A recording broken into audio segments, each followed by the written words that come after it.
वहीं सिरोही में नहीं दिख रहा बाल श्रम कानून का असर। जी हां, जिम्मेदार इलाके में नहीं रुकवा पा रहे बाल श्रम। महालक्ष्मी भोजनालय पर खुलेआम करवाया जा रहा है बच्चों से काम। तस्वीरों में बच्चे बर्तन उठाते और टेबल साफ करते नजर आ रहे हैं। श्रम विभाग, बाल कल्याण समिति नहीं उठा रही कोई कदम, जिसके चलते पूरे क्षेत्र में कई स्थानों पर अब बाल मजदूरी की तस्वीरें लगातार देखने को मिल रही हैं और ये तस्वीरें काफी निराशाजनक हैं। तो महालक्ष्मी भोजनालय पर बच्चों से टेबल साफ करवाई जा रही हैं, बच्चों से बर्तन उठवाए जा रहे हैं और ये सीधे तौर पर बाल श्रम का उदाहरण है और बाल श्रम के विरुद्ध जो कानून बना है उसका उल्लंघन है। ये बच्चे जो इस उम्र में पढ़ने लिखने चाहिए, ये मजबूरी की वजह से काम कर रहे हैं, लेकिन ना, ये जिम्मेदारी भी कहीं ना कहीं रेस्टोरेंट मालिक की है कि वो बच्चों से बाल श्रम ना करवाएं।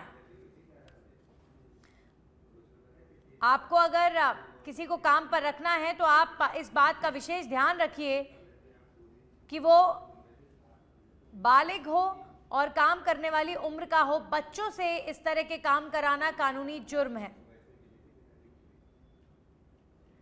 तो सिरोही में जिम्मेदार कुछ नहीं कर रहे, जिसकी वजह से लगातार बाल श्रम की घटनाएं बढ़ रही हैं।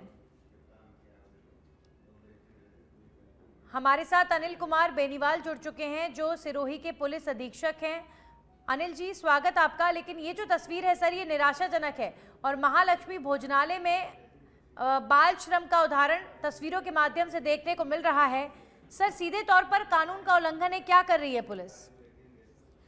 हाँ, अभी ये सूचना हमारे को मिली है और अभी टीमें रवाना कर दी गई है। इस पे नियमानुसार कार्रवाई की जाएगी और लगातार कार्रवाई करते हैं। जहाँ से भी बाल कल्याण समिति से या कोई भी आदमी हमारे को इस तरह की सूचना देता है तो तुरंत पुलिस आगे उस पर कार्रवाई करती है। इसलिए स्पेशल टीम हमारी बनी हुई है और हम लगातार कार्रवाई करते हैं इसमें।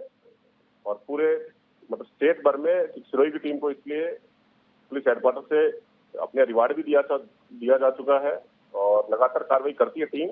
अभी ये सूचना मिली, अभी हमारी टीम जा रही है वहाँ पे। अनिल जी, क्या पुलिस को पहले से कोई खबर नहीं थी, कोई सूचना नहीं थी किस तरीके से चाइल्ड लेबर यहाँ पर देखने को मिल रहा है? और भी कई स्थान है कि आप लोगों के पास कोई हाईवे है बहुत लंबा, हाईवे पे बहुत सारे ढाबे हैं, लगातार कार्रवाइयाँ करते हैं और लोगों से भी हम लोग बार बार अपील करते हैं कि बच्चों से काम ना करवाएं, लेकिन जो भी नियम तोड़ेगा, कानून तोड़ेगा, उसके खिलाफ कार्रवाई होगी। ठीक है अनिल जी, लगातार एक सवाल और है कि लगातार अब सिरोही में और भी कई इलाकों में इस तरह की तस्वीरें लगातार बढ़ रही हैं, तो जिम्मेदार जो हैं वो क्या मॉनिटर नहीं करते? आप लोगों को शिकायत मिलती है लेकिन उस स्तर पर कार्रवाई नहीं होती, क्योंकि कानून का कोई डर ही नहीं है। लोग धड़ल्ले से बच्चों को रख रहे हैं और कानून से डरते भी नहीं है, पुलिस का कोई डर नहीं है। देखो, पुलिस किसी को डराने के लिए नहीं होती, कार्रवाई करते हैं लगातार, पालन कराने के लिए तो होती है ना। लोगों को भी समझना होगा इस चीज के लिए कि बच्चों का काम कहीं काम करना नहीं है। वो अपने स्कूल में जाएं, अपनी पढ़ाई करें। माँ बापों को भी इसमें देखना होगा जो अपने छोटे बच्चों को काम करने के लिए भेज देते हैं। और जो लोग काम पर रख रहे हैं, ये रेस्टोरेंट मालिक जो चाइल्ड लेबर करवा रहे हैं, उनके खिलाफ नहीं होनी चाहिए कार्रवाई? उनके खिलाफ कार्रवाई होती है तो उन्हीं के खिलाफ होगी कार्रवाई। चलिए, शुक्रिया आपका तमाम जानकारियों के लिए और हमारे साथ जुड़ने के लिए।